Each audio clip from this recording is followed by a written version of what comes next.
Video ठीक बनू, blur नहीं हो, लाइट मार दे। चलो कोनो बात नहीं है, मार्कर ले।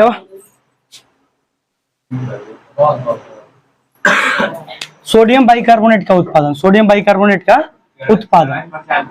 अब याद रखेंगे कि सोडियम बाइकार्बोनेट जो है, सोडियम बाइकार्बोनेट का उत्पादन कैसे करेंगे कब, तो सोडियम बाइकार्बोनेट की अगर बात करें तो सबसे पहले सोडियम बाइकार्बोनेट का अगर हम साधारण नाम देखें या फिर हम अगर कहें कि रासायनिक नाम देखें तो इसे हम कहते हैं सोडियम हाइड्रोजन कार्बोनेट। इसे हम क्या कहते हैं, सोडियम हाइड्रोजन कार्बोनेट कहते हैं। इसे हम क्या कहते हैं, सोडियम हाइड्रोजन कार्बोनेट कहते हैं। और इसका रासायनिक सूत्र होता है NaHCO3। यह होता है सोडियम हाइड्रोजन कार्बोनेट। अब अगर बात करें कि सोडियम हाइड्रोजन कार्बोनेट की उत्पत्ति कैसे होगी या कैसे इसे बनाएंगे, तो इसको जो बनाने की विधि होती है, बनाने की जो विधि होती है उस विधि का नाम है अमोनिया साल्वे विधि, अमोनिया साल्वे विधि या अमोनिया सोडा विधि, या इसको क्या कहते हैं, या अमोनिया सोडा विधि। ये बात ध्यान रखेंगे कि कई बार पूछ चुका है आप लोगों के एग्जाम में कि सोडियम बाइकार्बोनेट को किस विधि के द्वारा बनाया जाता है, तो आपके दिमाग में, आपके जहन में फिट होना चाहिए कि यह किससे तैयार किया जाता है, अमोनिया साल्वे विधि के द्वारा। अब अमोनिया साल्वे विधि में हम हालांकि इसको बनाते कैसे हैं इसको जानकारी में रखें तो हमारे पास क्या है कि जब हम क्या करते हैं, अमोनिया, क्या है भाई, अमोनिया, अमोनिया का रासायनिक सूत्र क्या होता है, NH3, ठीक है। तो कहता है कि जब अमोनिया को नमक तथा जल, नमक में हम क्या लेंगे, NaCl, नमक में क्या लेंगे, NaCl। तो जब अमोनिया को NaCl के जलीय विलयन के साथ संतृप्त विलयन बनाते हैं, चाहे संतृप्त घोल तैयार करते हैं, संतृप्त घोल तैयार करते हैं, किताब देखें, तैयार करते हैं, एक एक किताब कई दिन से यही जीवन, हाँ ये करो सो, ये करो सो। तो देखिए ध्यान देंगे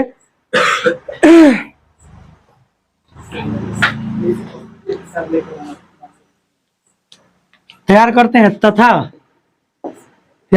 तथा इसमें कार्बन डाइऑक्साइड को क्या कहते हैं, CO2, तथा इसमें कार्बन डाइऑक्साइड गैस को प्रवाहित करते हैं, कार्बन डाइऑक्साइड गैस को प्रवाहित करते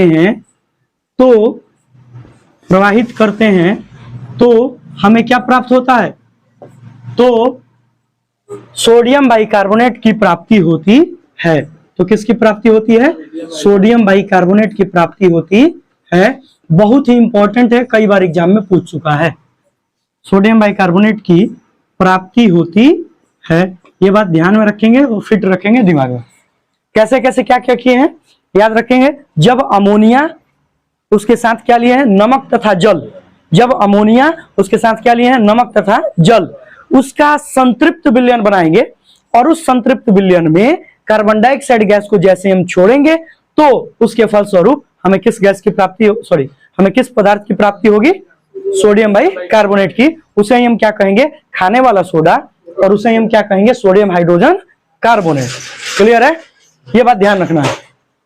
अब अगर हम आगे बढ़ जाएं तो हमारे पास आता है कि यह जो सोडियम बाइकार्बोनेट है, इस सोडियम बाइकार्बोनेट का उपयोग क्या है, इसका उपयोग क्या है डेली लाइफ में, या फिर इसका गुण क्या है। तो सबसे पहले हम इसके गुण की बात करें, और इस गुण से पहले हम आपको एक चीज बता दें कि अमोनिया, नमक तथा जल का जो संतृप्त विलयन होता है उसे हम ब्राइन सॉल्यूशन कहते हैं, ब्राइन घोल कहते हैं। एक बात को यहां पर आप फिक्स रखेंगे कि ब्राइन घोल किसे कहते हैं, ब्राइन घोल किसे कहते हैं। तो ब्राइन घोल में आपका क्या होगा, अमोनिया होगा, क्या होगा, अमोनिया होगा, फिर क्या होगा, सोडियम क्लोराइड होगा, सोडियम क्लोराइड मतलब नमक, ठीक है, सोडियम क्लोराइड होगा, और साथ साथ में क्या होगा भाई, साथ साथ में होगा जल। और इन सब का संतृप्त विलयन, इन सब का इसका क्या होगा, संतृप्त विलयन। इसका कैसा विलयन, संतृप्त विलयन। संतृप्त विलयन क्या होता है आप जानते हैं? संतृप्त विलयन क्या होता है आप जानते हैं? जब आप क्लास 9th में होंगे तो आपको पढ़ाया गया होगा कि विलयन जो होते हैं वह विलयन कितने प्रकार के होते हैं। तो विलयन आपके होते हैं 3 प्रकार के मुख्य रूप से। इसमें आता है वास्तविक विलयन, निलंबन और कोलाइड। आता है वास्तविक विलयन, निलंबन और कोलाइड। उसी में आपको मिलता है पढ़ने के लिए कि कणों के आकार पर उसमें हम इसको बांटे हैं। किसको? वास्तविक विलयन, निलंबन और कोलाइड को। फिर वहां पर आपको मिलेगा कि उसमें जो विलेयता होती है उसके आधार पर हम विलयन को 3 भाग में बांटते हैं, संतृप्त, असंतृप्त और अति संतृप्त। 3 भाग में, सैचुरेटेड, अनसैचुरेटेड और सुपर सैचुरेटेड। ठीक है, 3 भागों में बांटते हैं। तो वहां पर संतृप्त विलयन का मतलब यह होता है कि पूरी तरह किसी भी पदार्थ को जब किसी विलयन में मिलाते हैं तो जब वह पूरी तरह घुल जाए, संतृप्त विलयन कहलाता है। नहीं समझ में आएगा? समझाते हैं। जैसे सामान्य तापमान है, रूम का टेम्परेचर है आपके पास, हम एक ग्लास लिए हैं और एक ग्लास में हम आपको समझाते हैं, एक ग्लास है और इस ग्लास में आपको क्या है? पानी है। इस ग्लास में क्या है? आपको पानी है और पानी मान लीजिए कि 200 मिलीलीटर है। ठीक है, और इसमें आप चीनी मिलाते हैं। अगर आप इसमें चीनी 1 चम्मच मिलाते हैं, क्या वह नहीं घुलेगा? घुल जाएगा ना। 2 चम्मच मिलाएं तो भी घुल जाएगा। 3 चम्मच मिलाएं, हो सकता है घुल जाए, लेकिन 4 चम्मच मिलाए, 4 चम्मच नहीं घुलेगा। घुलेगा? 4 चम्मच पे नहीं घुलेगा। 3 चम्मच पर कुछ ना कुछ अवशेष बच जाएगा, बचेगा। और ये जो आपका 1 और 2 है, जो आपका 1 और 2 चम्मच है, वो आसानी से घुल सकता है। तो यहां पर ये जो आपका 1 चम्मच जो हुआ और ये जो आपका 2 चम्मच जो हुआ, वह इस विलयन को क्या कर रहा है? संतृप्त कर रहा है। और चम्मच संतृप्त करेगा कि चीनी चाहे नमक जो भी है वो भी मान लेंगे। तो यह जब पूरी तरह इसमें घुल गया ना, कुछ भी अवशेष नीचे नहीं बचा ना, उसको बोलेंगे संतृप्त विलयन। क्लियर है? और असंतृप्त और अति संतृप्त क्या होता है? असंतृप्त में क्या होगा कि हम घोल रहे हैं, तब तक घोलते जा रहे हैं, तब जब तक कि वो घुलना बंद ना हो जाए। ठीक है, असंतृप्त में। ठीक है, और इसको गर्म करके भी घुला रहे हैं।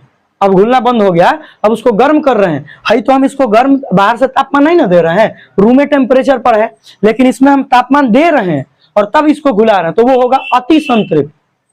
एक होता है नहीं, माफ कीजिए, उसको बोल देंगे असंतृप्त। उसको क्या बोलेंगे?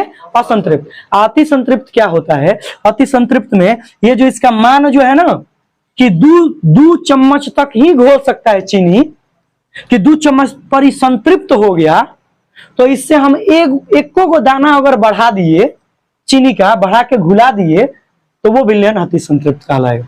मतलब संतृप्त करने के लिए हमने क्या किया? हमने फिक्स किया कि 2 ही चम्मच चीनी चाहिए। हमने क्या फिक्स किया कि 2 ही चम्मच चीनी चाहिए, जो चीनी क्या करेगा? इस विलयन को संतृप्त करेगा। अगर 2 चम्मच से हम 2.1 चम्मच अगर चीनी घुला दिए ना, तो वो अति संतृप्त होगा। क्या होगा? अति संतृप्त। और असंतृप्त क्या है? असंतृप्त मतलब घुलाओ जतनी गर्मो करो तनी कौन आ गया?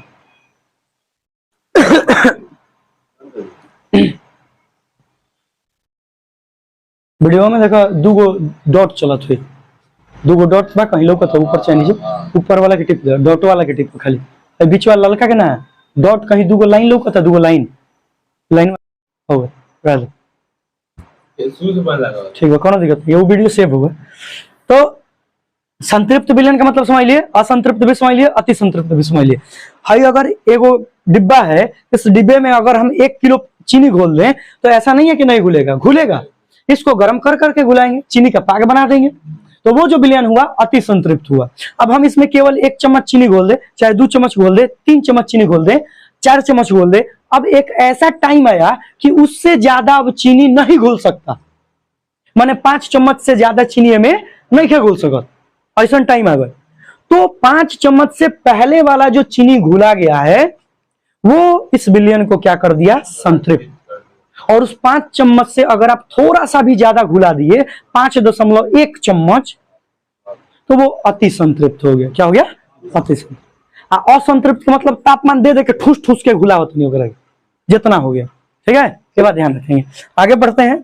अब हम लोग आगे बढ़ जाएं तो आगे हमारे पास क्या है, तो ये चीज आप संतृप्त विलयन के बारे में समझ लिए कि ब्राइन घोल क्या होता है।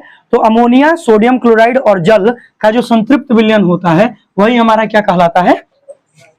क्या कहलाता है? ब्राइन घोल। क्या कहलाता है? ब्राइन घोल। लौका था ना मुंह में है?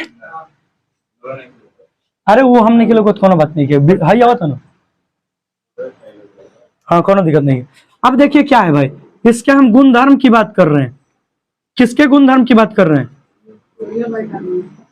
सोडियम बाइकार्बोनेट की। तो भाई धातु से ही बना है और इसका गुण होता है क्षारीय। इसका गुण कैसा होता है? क्षारीय। यानी कि पहला इसका गुण हो जाएगा कि यह हल्का क्षारीय होता है। यह हल्का क्या होता है? क्षारीय होता है। यह हल्का क्षारीय होता है। और क्षार है भाई, तो इसका पीएच मान 7 से ज्यादा होगा कि कम होगा? तो 7 से ज्यादा, 7 से बहुत ज्यादा होगा कि 7 से थोड़ा सा ज्यादा होगा? अब 7 से बहुत ज्यादा मतलब 14 की तरफ बढ़ेगा। 14 की तरफ बढ़ेगा तो बहुत ज्यादा क्षारीय। अब बहुत ज्यादा क्षारीय नहीं होता है, हल्का क्षारीय होता है। मतलब इसका पीएच मान 7 से थोड़ा सा अधिक होता है। ठीक है, तो दूसरा नंबर पॉइंट ये हो जाएगा कि इसका पीएच मान 7 से थोड़ा सा अधिक होता है। थोड़ा सा अधिक होता है। पॉइंट भाई इसमें किसी को दिक्कत होगा तो हमसे पूछ सकता है। इसमें कोई दिक्कत? थोड़ा सा अधिक हो। अब भाई चूंकि क्षार हवे तो एक प्रयोग कहाँ करिए? अब अभी प्रयोग में मत आइए, इसकी सहायता से हम क्या कर सकते हैं? यह कार्बन डाइऑक्साइड गैस उत्पत्ति करता है। याद है हम लोग पढ़े थे, जब किसी धातु के कार्बोनेट या बाइकार्बोनेट से अम्ल या क्षार की अभिक्रिया कराते हैं, अम्ल की अभिक्रिया कराते हैं, तो हमें क्या मिलता है? जल, कार्बन डाइऑक्साइड और उस धातु का लवण मिलता है। पढ़े थे? तो वो चीज इसमें लिखेंगे कि इसका गुण ये है कि जब यह धातु के जब यह किसी भी अम्ल से अभिक्रिया करता है, तो क्या बनाता है भाई? किसी भी अम्ल से अभिक्रिया करता है तो क्या बनाएगा? हाँ, तो यह धातु का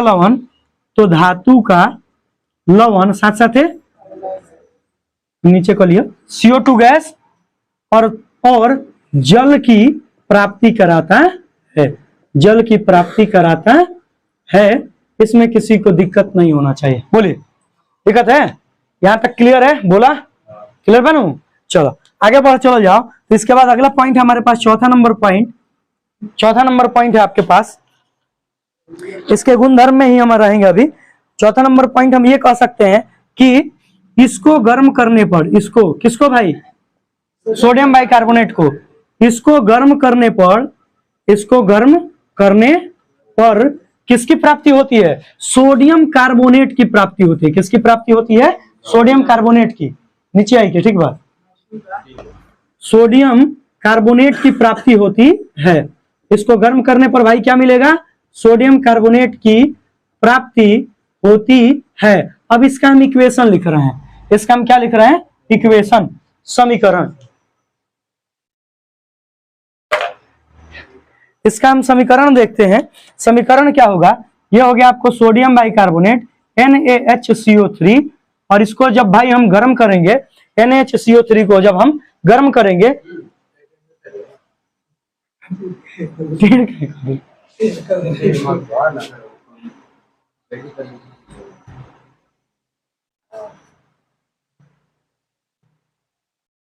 जब हम इसको गर्म करेंगे भाई, ये देखिए ये क्या है? Sodium bicarbonate. इसको क्या बोलेंगे? Sodium bicarbonate, NaHCO3। और इस NaHCO3 का कई गो अणु है? एक गो कि दू गो अणु सोडियम बाइकार्बोनेट को जैसे ही हम गर्म करेंगे तो गर्म करने के फलस्वरूप आपको मिलेगा sodium carbonate Na2CO3 into 10H2O।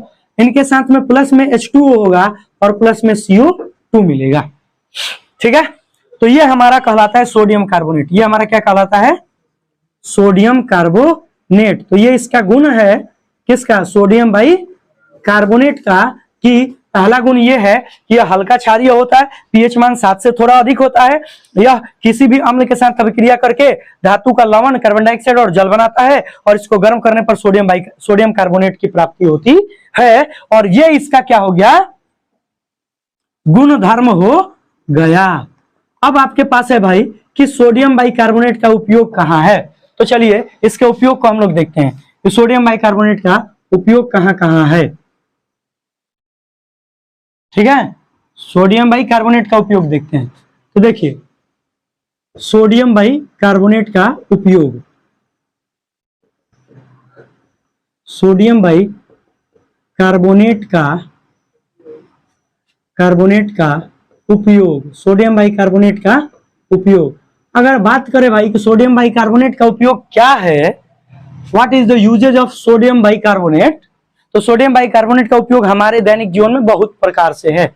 जैसे हमारे दैनिक जीवन में हमारे पेट की अम्लीयता बढ़ जाती है, और पेट की अम्लीयता बढ़ जाती है मतलब इसका मतलब क्या है कि हमारे पेट में जो HCl अम्ल है उसकी मात्रा ज्यादा हो जाए, तो उसके लिए हम इस क्षार का प्रयोग कर सकते हैं। दूसरा नंबर पॉइंट, यह हमारे भोजन में डाला जाता है। क्यों, ताकि भोजन जो है वह क्या हो जाए, क्रिस्पी हो जाए, कुरकुरा हो जाए, खस्ता जैसा हो जाए, मतलब खस्ता बनाने में इसका उपयोग किया जाता है।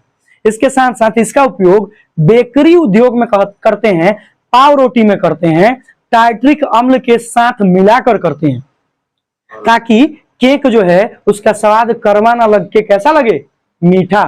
3 गो उपयोग अभी तक पढ़ा है। कौन कौन, पहला हमारे पेट की अम्लीयता को दूर करने के लिए, दूसरा खस्ता यानी कि भोजन को में जो भी भोजन होते हैं उसको कुरकुरा बनाने के लिए, ठीक है। और पाव रोटी कड़वा ना लगे, पाव रोटी को फूलने के लिए इसका प्रयोग करते हैं।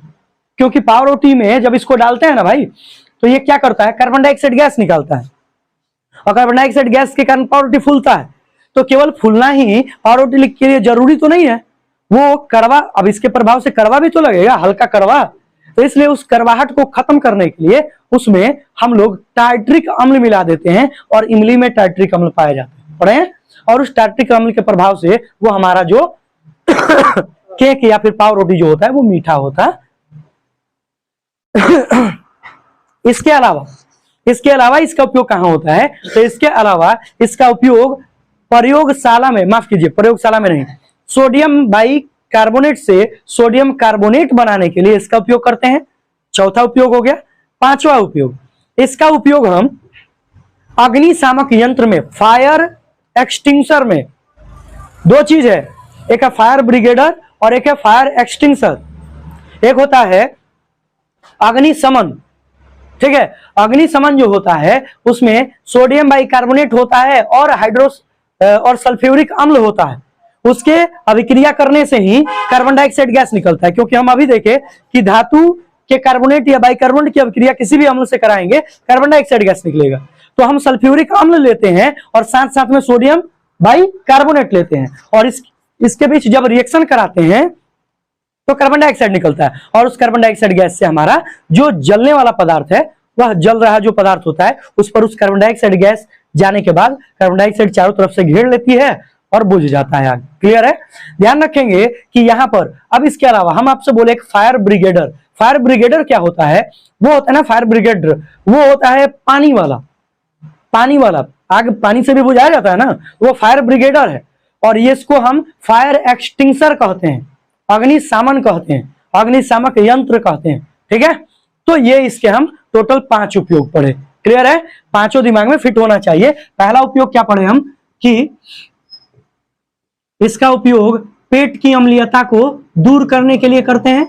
इसका उपयोग किस लिए करते हैं भाई, पेट की अम्लीयता को दूर करने के लिए करते हैं।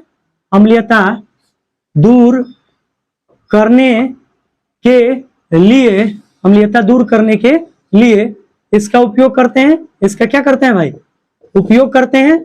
दूसरा नंबर पॉइंट क्या होगा भाई, दूसरा नंबर पॉइंट खस्ता बनाने में, यानी कि भोजन को या खाद्य पदार्थ को क्रिस्प यानी कि कुरकुरा कैसे लिखेंगे भाई, कुरकुरा। अब कौन कूड़ा मत कह दे, कूड़ा करकट मत कह दे, कुरकुरा बनाने के लिए उसको क्रिस्प लिख देते हैं, CRISP, ठीक है, क्रिस्प समझ लेना, आपको नींद लग रहा है। कुरकुरा बनाने के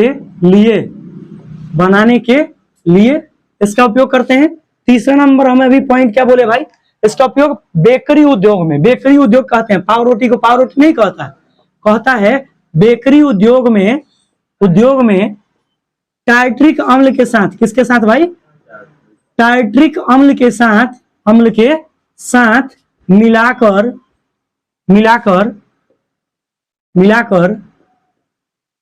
पाव रोटी को कड़वा होने से बचाने के लिए, पाव रोटी को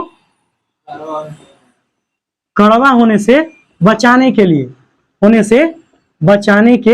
यानी क्या होता ना, बचाने के लिए। ये हो गया, ये थोड़ा सा बड़ा हो गया। चौथा नंबर पॉइंट हम क्या देखें भाई, कि चौथा नंबर पॉइंट था हमारा कि इसका उपयोग किसके लिए हम करते हैं, सोडियम कार्बोनेट के उत्पादन में, सोडियम कार्बोनेट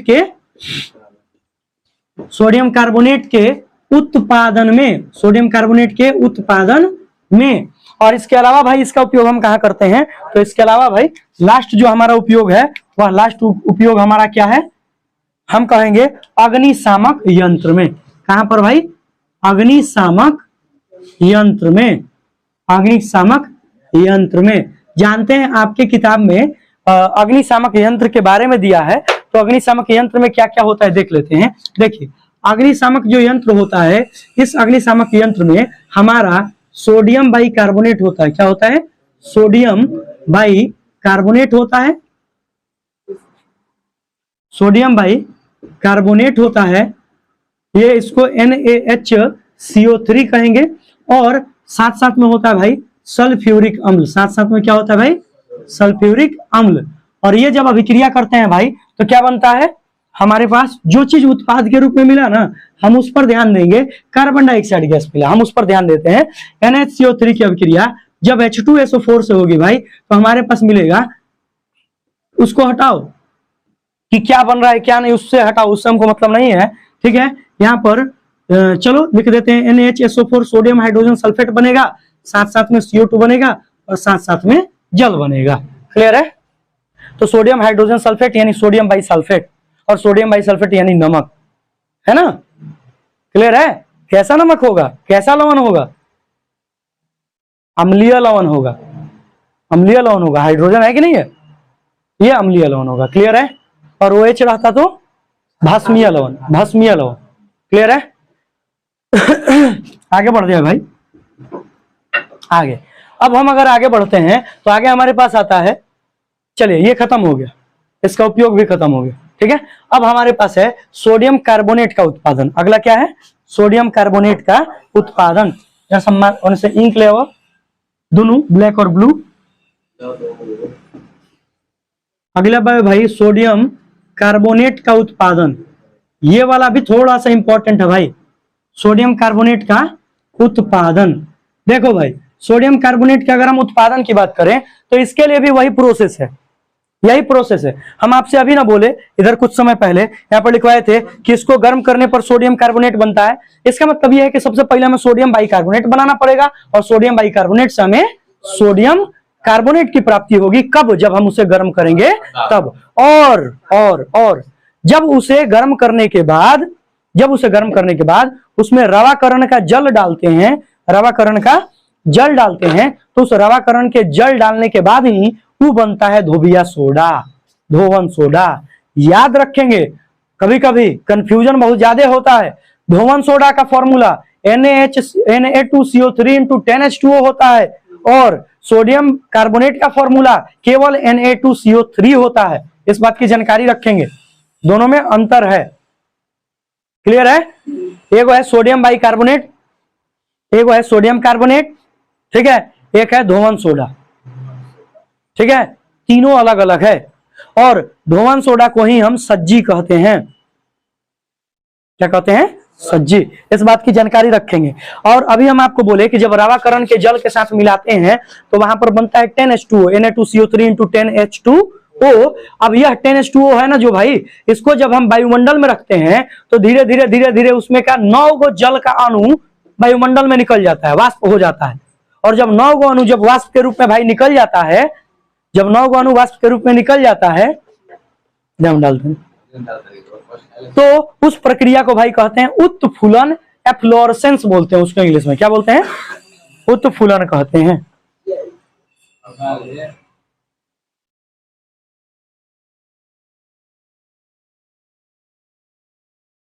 एक मिनट,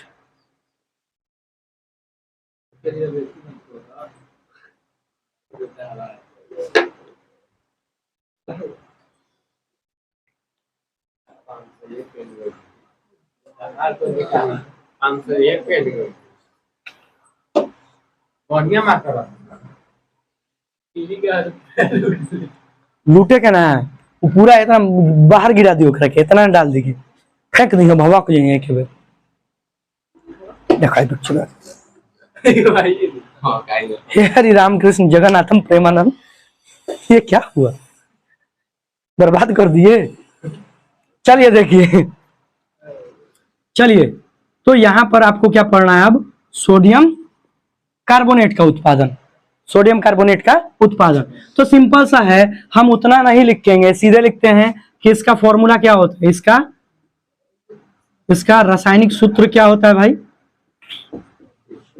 रासायनिक सूत्र होगा भाई Na2CO3। कोई दिक्कत नहीं है। बनाने की विधि कौन सी होगी भाई? हाँ, विधि तो वही होगी, बनाने की विधि कौन सी होगी? अमोनिया सोडा विधि या अमोनिया साल्वे विधि, अमोनिया सोडा विधि या अमोनिया साल्वे विधि। अब इसमें क्या है भाई कि हम जानते हैं कि अमोनिया साल्वे विधि या अमोनिया सोडा विधि में हम क्या करते हैं, कौन कौन सी चीज लेते हैं? तो हम लेते हैं अमोनिया, हम क्या लेते हैं? अमोनिया, ये ध्यान रखना, अमोनिया, साथ साथ में क्या लिए हम? NaCl, अमोनिया को हम NH3 कहते हैं, ठीक है। NH3 NaCl प्लस में क्या है? H2O, प्लस में क्या है? CO2, और अभिक्रिया का फलस्वरूप क्या बना? NaHCO3। इसको क्या कहते हैं? Sodium by carbonate. इसको क्या कहते हैं? Sodium by carbonate. भाई ध्यान से, इसको क्या बोलेंगे? सोडियम बाई कार्बोनेट, इसको बोलेंगे सोडियम बाई कार्बोनेट। और जब इस सोडियम बाई कार्बोनेट को गर्म करेंगे, ये जो हम इक्वेशन दिखाए वो इक्वेशन इसी का है, वही इक्वेशन है। अब ये मिल गया सोडियम बाई कार्बोनेट, और सोडियम बाई कार्बोनेट, और इस सोडियम बाई कार्बोनेट को गर्म किया जाता है, तो हमें क्या प्राप्त होता है? तो सोडियम कार्बोनेट की प्राप्ति होती है। बोलिए, इसमें किसी को दिक्कत है? बोला हो अंगद, कौन दिक्कत नहीं के? खाली गारे ना बोलो, और नीचे करी भैया जी, नीचे ले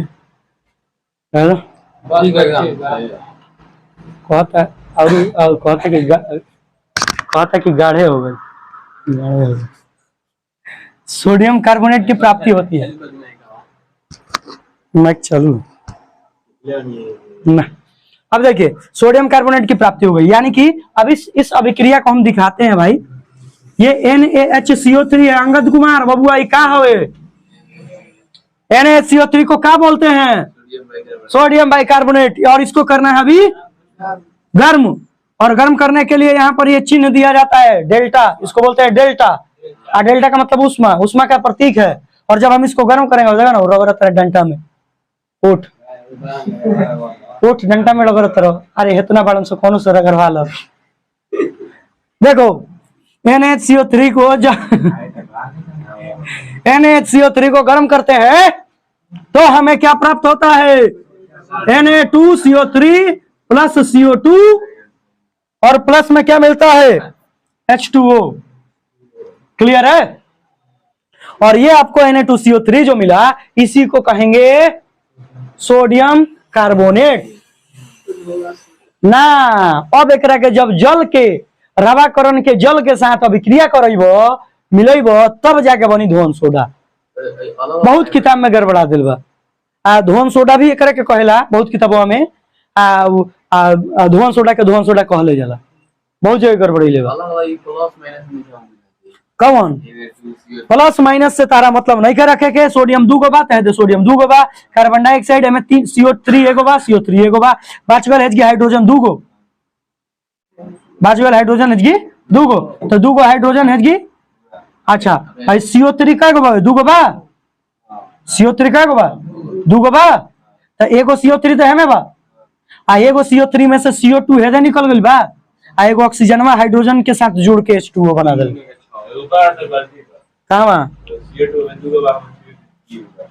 कहाँ अरे वो संतुलित नहीं के, संतुलित नहीं के, वो संतुलित संतुलित नहीं के, संतुलित बा। ठीक बा, ला संतुलित कर दिया, ला संतुलित कलक आए किसी तरह ला NaCl,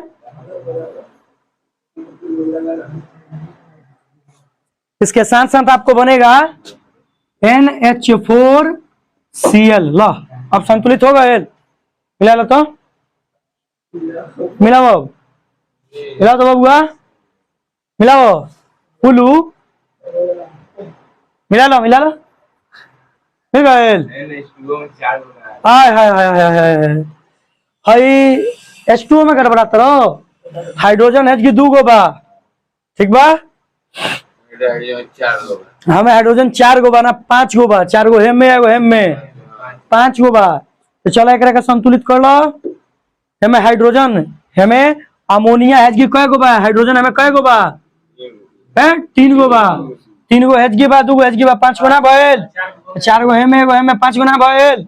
अधूरा ज्ञान स्वास्थ्य के लिए हानिकारक है, पूरी तरह आप अपने डाउट को क्लियर कीजिए, नहीं क्लियर है तो आप अपने दिमाग को क्लियर कीजिए। आपके दिमाग में कचरा है, गोरे कागज पर आप पूरी तरह से लिख सकते हैं, लेकिन अगर आपके दिमाग में पहले से कचरा है तो उसमें जगह ढूंढना पड़ेगा कि कहाँ हम आपके दिमाग में छापे। ठीक है, तो आप पहले यहीं से तो कुछ ठूस के आए हैं कोड़ा बाजार से, यहाँ पर दिक्कत होगा। चलिए दिमाग में सेट रखिए भाई, हाइड्रोजन यहाँ पर 3 गो है, यहाँ पर 2 गो 5 गो हुआ, यहाँ पर एगो, यहाँ पर 4 गो 5 गो हुआ। नाइट्रोजन एगो भाई तो नाइट्रोजन एगो भाई, क्लोरीन का एगो भाई एगो तो क्लोरीन एगो। ठीक है, आ जाइए CO3 है तो कार्बन डाइऑक्साइड एगो, एगो हमें का ऑक्सीजन, कार्बन कार्बोनेट बन गया, काम खत्म। हाइड्रोजन जो है एक हाइड्रोजन टोटल कितना हो गया, 2 गो यहाँ पे 3 गो यहाँ पे 5 गो, तो एगो H गया, 4 गो H, 5 कंप्लीट। आगे यह जो तरीका है ना, हम यहाँ पर उसका इक्वेशन नहीं लिखे थे, यह इक्वेशन आप इसमें भी लिख लीजिएगा, यह इक्वेशन लिख लेना है इधर भी।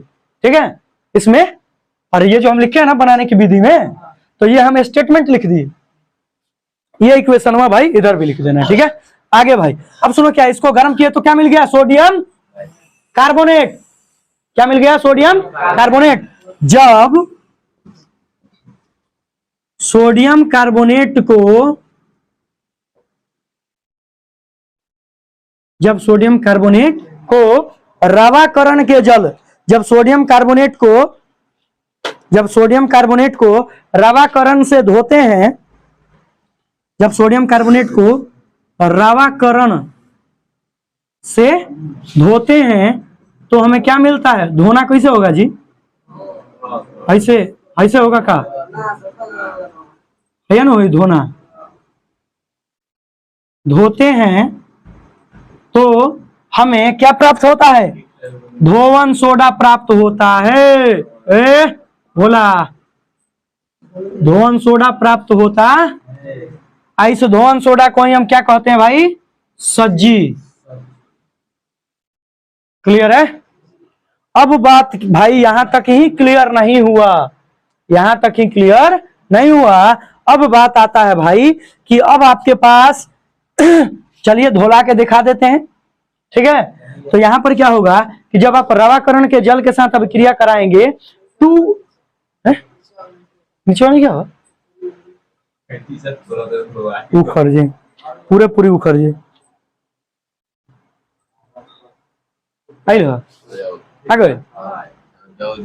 तो देखो यहां पर धोवन सोडा क्या मिलेगा आपको, Na2CO3 × 10H2O। इसका नाम बहुत ज्यादा इंपॉर्टेंट है। इसका नाम इसलिए इंपॉर्टेंट है क्योंकि एग्जाम में कई बार पूछ दिया है कि सज्जी का रासायनिक नाम क्या होगा, तो सोडियम कार्बोनेट और 10 को क्या बोलते हैं, डेका हाइड्रेट। तो इसका नाम क्या हो जाएगा भाई, इसका नाम हो जाएगा सोडियम कार्बोनेट डेका हाइड्रेट। इसका नाम हो जाएगा सोडियम कार्बोनेट डेका हाइड्रेट, और ये हो गया इसका नामकरण। क्लियर है।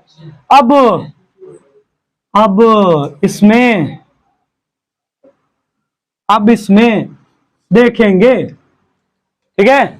अब देखिए क्या है।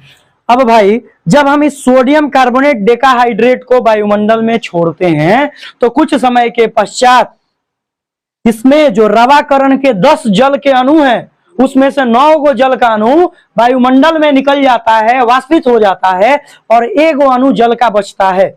किसमें, सोडियम कार्बोनेट में। और इस प्रक्रिया को हम इफ्लोरेसेंस कहते हैं, उत्फुलन कहते हैं। क्या कहते हैं, उत्फुलन। क्या कहते हैं, उत्फुलन। और जब एगो इसके पास जल का अणु बच जाता है तो इसका नाम बन जाता है सोडियम कार्बोनेट मोनोहाइड्रेट।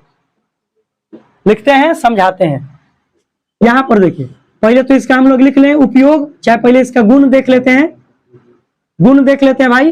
पहला गुण क्या होगा भाई, हल्का क्षारीय होगा। क्या होगा, हल्का क्षारीय होगा भाई। दूसरा पॉइंट क्या होगा, दूसरा नंबर पॉइंट, इसका पीएच मान क्या होगा, 7 से थोड़ा सा अधिक। ठीक है, 7 से थोड़ा सा अधिक। 3 नंबर पॉइंट में क्या होगा भाई, इससे क्या बनाएंगे, तो बना सकते हैं ना, तो बनाने के लिए नहीं, इसका उपयोग में देखेंगे क्या है।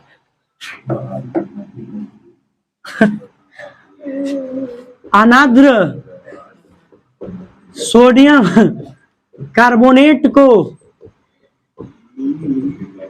सोडा एस कहते हैं। क्या कहते हो, सोडा एस कहते हैं। अब एक उपयोग पाओ तनी भाई, इसका उपयोग कहां करते हैं भाई, पहला काम इसका उपयोग कहां करेंगे, धोवन सोडा बनाने में, धोवन सोडा बनाने में, प्रयोगशाला में अभिकर्मक के रूप में, प्रयोगशाला में अभिकर्मक के रूप में। अभिकर्मक मतलब अभिकारक जैसे होता है ना, वैसे ही अभिकर्मक होता है, अभिकर्मक के रूप में। 3 नंबर पॉइंट भाई, अभिकर्मक के रूप के बाद इसका उपयोग और कहां कर सकते हैं हम लोग, कागज कांच और साबुन बनाने में। तो कागज बनाने में, साथे साथे कांच बनाने में, कांच बनाने में, साबुन बनाने में। खत्म।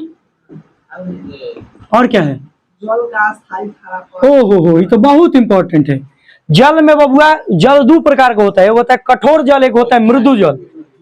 मृदु जल, मृदु जल माने जौन हमने के पिए नहीं सो, और कठोर जल जौन की खड़ा होता है। तो देखिए, मृदु जल जो होता है वो हम लोगों के लिए स्वास्थ्य के लिए लाभदायक है, और कठोर जो होता है वो स्वास्थ्य के लिए हानिकारक है। और जो कठोर जल होता है उसको कैसे पहचानेंगे, तो उसमें साबुन झागे नहीं बनाता है, झाग नहीं बनाता है ना, फेन नहीं बनेगा, लेकिन मृदु जल में झाग बन जाता है। इसके अलावा भाई कि अब इसका उपयोग कहां करते हैं, इसका उपयोग जल की अस्थाई खारापन को, जल की खारापन के जगह कठोरता भी लिखा होगा, खारापन लिखा है, खारापन को दूर करने में।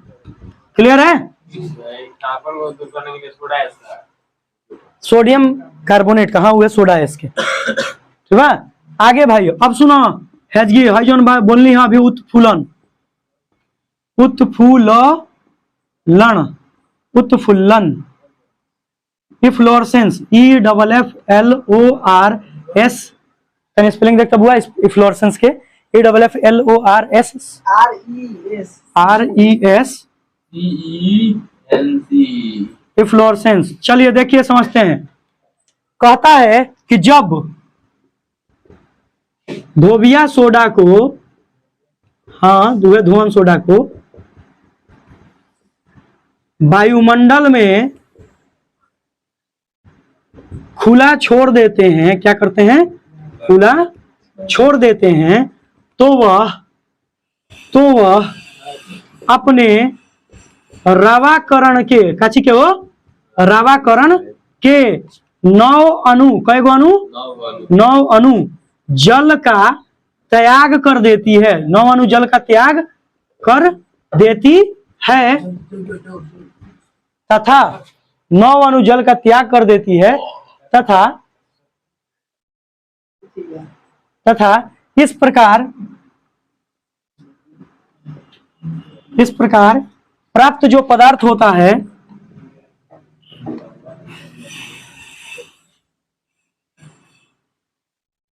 तथा नहीं, जिसे कहेंगे, जिसे उत्फुलन कहते हैं,